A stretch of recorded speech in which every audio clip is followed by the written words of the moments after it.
by the Montana Television Network. Montana This Morning continues on Montana's News Leader. New research may change which sunscreen you buy. I'm Meg Oliver, New York City, with which SPF protects the best.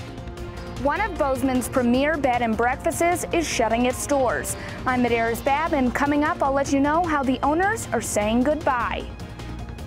Well, good morning, 6:30 on this Memorial Day Monday. Chet Lehman with you. Missy O'Malley is off. Matt Elwell has our forecast in a moment. Meantime, for the second time in nearly as many years, a Baltimore community ravaged with flash floods. A state of emergency was declared on Sunday for Ellicott City, and the National Weather Service says more rain is expected. CNN's John Lawrence has our story.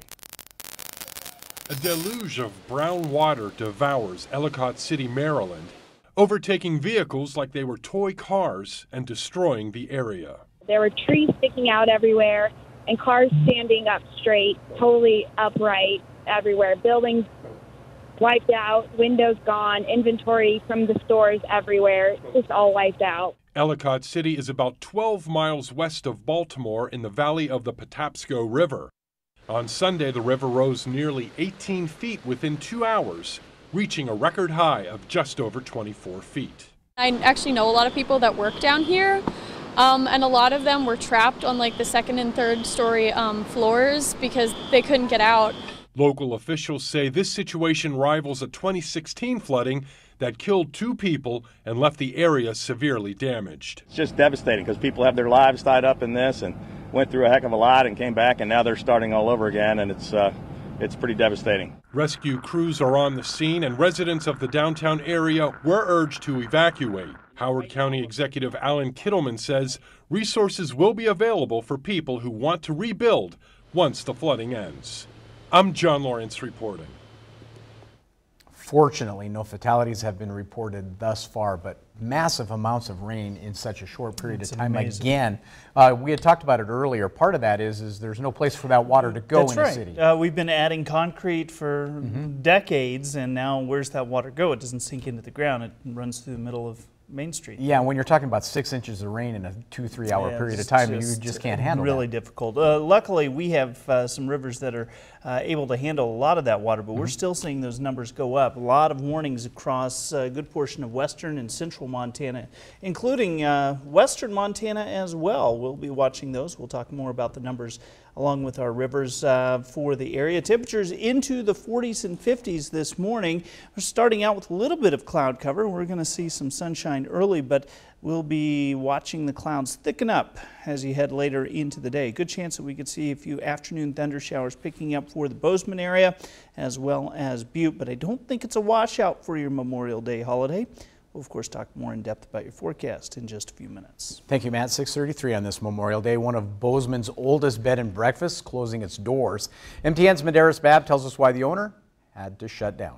It's meant to be a bed and breakfast. Unfortunately, nobody can afford to buy it and operate it as a bed and breakfast anymore. Frankie Muller has owned the Voss Inn Bed and Breakfast with her husband since 1989. The Mullers loved the unique and rich history surrounding the inn. This building was built in 1883. That means that it is around 135 years old. Muller says that in the 90s, business was booming and often the B&B was at 80% occupancy.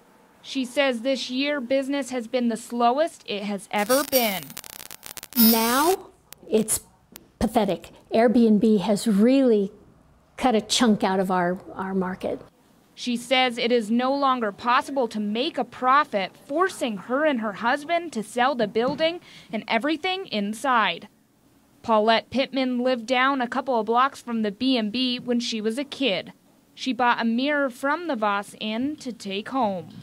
I am a sentimental fool, and so it drives my husband nuts that I have all kinds of things from our childhood, and so it's fun to have something from the Voss Inn. I in particular have been having a kind of a hard time of it because we both love this house, and I put 30 years into my garden out front and around the house, and that's going to be really hard to leave. But the Mullers know it is time to let go and move on.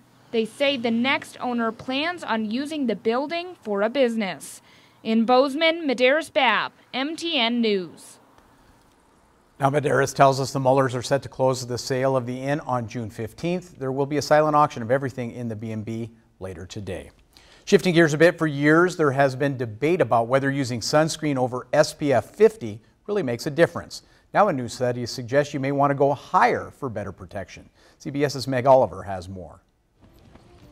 Let's go. First-time mom Jessica Goldstein keeps 5-month-old Eloise out of the sun as much as possible. I want to make sure that she's completely protected. I don't want her to get any sort of skin cancer. Some people find choosing a sunscreen overwhelming with so many options. Now, new research suggests higher SPF sunscreens may be your best bet to avoid sunburn. A recent study in the Journal of the American Academy of Dermatology found that SPF 100 was more protective than SPF 50. Dr. Daryl Regal is one of the study's authors. This was a real use study where people actually used it as opposed to testing it in the lab. Because people under-apply sunscreen, the higher SPF is more forgiving. And that's really what the advantage was. For the average user, they put on a little less or they skip a little bit, they're still getting strong protection. Researchers compared SPF 50 versus 100 on skiers in Colorado. The study found the SPF 50 side of the face was 11 times more likely to burn compared to the SPF 100 side.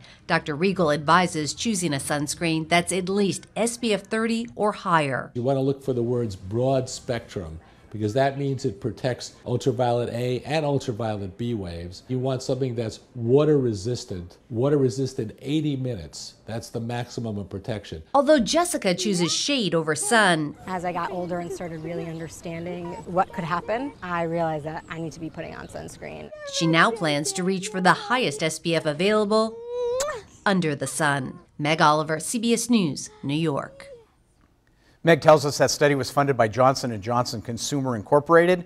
Dermatologists also recommend reapplying sunscreen at least every 2 hours. Back here in the Treasure State, this week under the big sky, the husband and wife team of La Chatelaine Chocolate Company in Bozeman take us inside their kitchen, show us how they make their creative chocolate creations.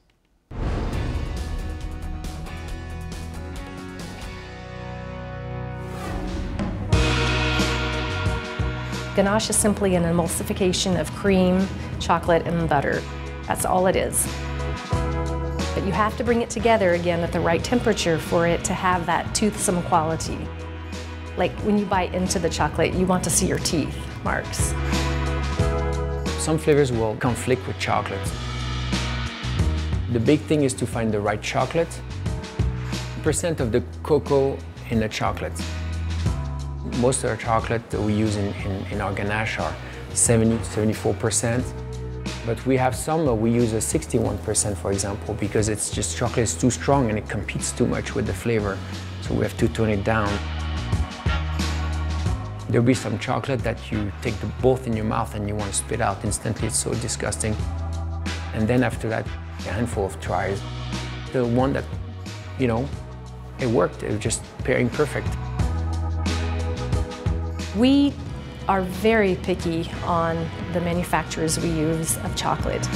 We get mostly French chocolate. We have some Swiss chocolate, Italian chocolate, but it's mainly French. For the other side ingredients, we try to keep it as much local as possible. Herbs or different fruits. We order organic cream. It's special order every week. I'm always checking that the finished product is impeccable. I always taste the chocolate every day. That's not difficult. I'm a chocoholic for sure. We've been growing every year, but we've always been very clear on one thing, is that no matter how we grow, the quality of our product will never change. We have to be always mindful that no matter what, the quality will be the same.